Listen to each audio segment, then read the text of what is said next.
Hello friends, good afternoon. আমার নতুন একটা ব্লগ ভিডিওতে তোমাদের সবাইকে অনেক অনেক অনেক ওয়েলকাম। তো এখন বাজে বিকেল 5টা। তো আজকে ভিডিওটা আমি এখান থেকেই স্টার্ট করছি। তো দেখতেই পাচ্ছ একেবারে রেডি সেডি হয়ে নিয়ে তারপরে ভিডিওটা স্টার্ট করছি। তো ভিডিওটা টাইটেল আর থাম্বনেল দেখে নিশ্চয়ই বুঝে গেছে ভিডিওটা কী নিয়ে হতে চলেছে। তো চলো দেখতে থাকো। তোরা প্রচুর সরো। আরে তোমার ভিডিও করে নিলাম। ক্লাসিটা উঠা।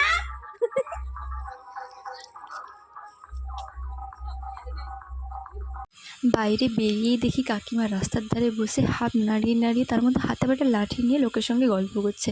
তো আমরা ভীষণ মজা নিচ্ছিলাম, তাই তোমাদের সঙ্গেও শেয়ার করলাম। তো যাই হোক, আর বেশি দেরি না করে বেরিয়ে পড়লাম। ভাবছো নিশ্চয়ই যে কোথায় যাচ্ছি। আসলে আমরা এখন যাচ্ছি আমার মাসির বাড়ি চড়ক দেখতে। তো আমার যাওয়ার খুব একটা ইচ্ছা ছিল না, কিন্তু আমার শাশুড়ি মা বললো যে কোনো দিন চড়ক দেখিনি, চলো না একবার দেখে আসি, ঘুরে আসি। তাই জন্য আমি, শাশুড়ি মার বরমশাই 3জন মিলেই যাচ্ছিলাম।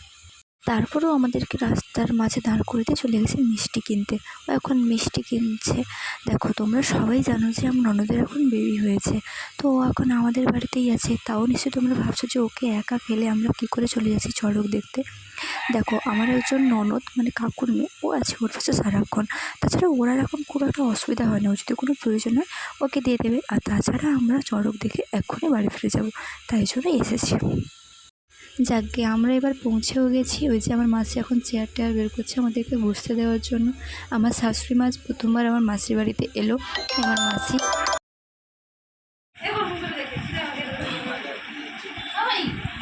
আমি আজ পর্যন্ত চড়ক কীরকম হয় দেখিনি।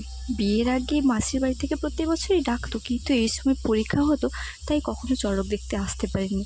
আর তাই বিয়ের পর এবছর শাশুড়ি মা জোর করাতে শাশুড়িমার ইচ্ছে ছিল আসার, সেই জন্য চলে এলাম। কিন্তু এই আশাটাও আমাদের বেকার হলো। আমরা যে কারণে দেখতে এলাম, যতক্ষণে পৌঁছে ততক্ষণ সব কিছু শেষ হয়ে গেছিলো। তারপর যাই হোক, কিছু অল্প কিছু খাওয়া দাওয়া করে বেরিয়ে পড়েছিলাম মেলা দেখতে। চড়কে কী হয় সেগুলো না হয় নাই বা দেখতে পেলাম, তাই একটু মেলা ঘুরেই চলে এলাম। তো বেরিয়ে পড়েছি মেলা যেতে। জানো তো, মেলা দেখতে গিয়েও একটা কাণ্ড হয়েছে। ভাই বললো যে মেলাটা এখান থেকেই সামনে, কিন্তু আমাদেরকে প্রায় 4 কিলোমিটার হাঁটিয়ে নিয়ে গেছে। জানো, অবশেষে আমরা 4 কিলোমিটার হেঁটে মেলায় পৌঁছেছি।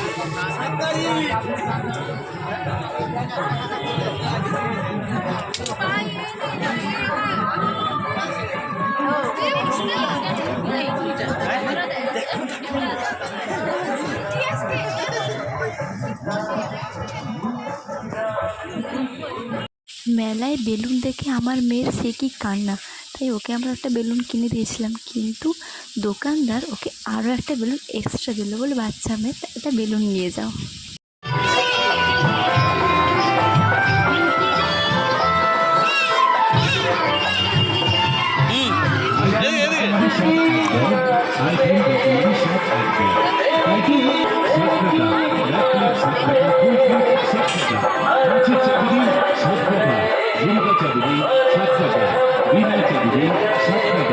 হরিক মাল 7 টঙ্কা ইয়ারে আসুন তো।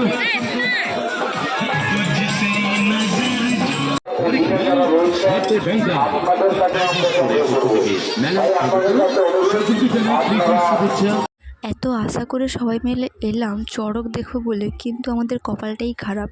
মানে যেটা দেখবো বলে এলাম সেটা হয় আরও 2 দিন পরে। আর তাও প্রত্যেক দিন মেলা চলাকালীন যেটা হয় সেটা হয় আরও সন্ধেবেলায়। কিন্তু আমরা পৌঁছতেই সেটা শেষ হয়ে গেছে। এবারেকার মতো আমাদের আর চড়ক দেখা হলো না। আবার সামনের বছর জন্য অপেক্ষা করি, যদি সামনের বছর দেখতে পাই। কেননা এই রাত পোহালে সকালে ভোর ভোর উঠে আমাদের বাড়ি চলে যেতে হবে। যাই হোক, মেলা ঘুরে আমরা বাড়ি চলে এসেছি। এই এগরোল, আইসক্রিম এইসব খেয়ে আমার মেয়েও এখন ঘুমিয়ে পড়েছে। এবার আমরাও খেয়ে দিয়ে ঘুমিয়ে পড়বো। সবাই ভালো থেকো, সুস্থ থেকো। দেখা হয় পরের একটা ভিডিওতে। বাই।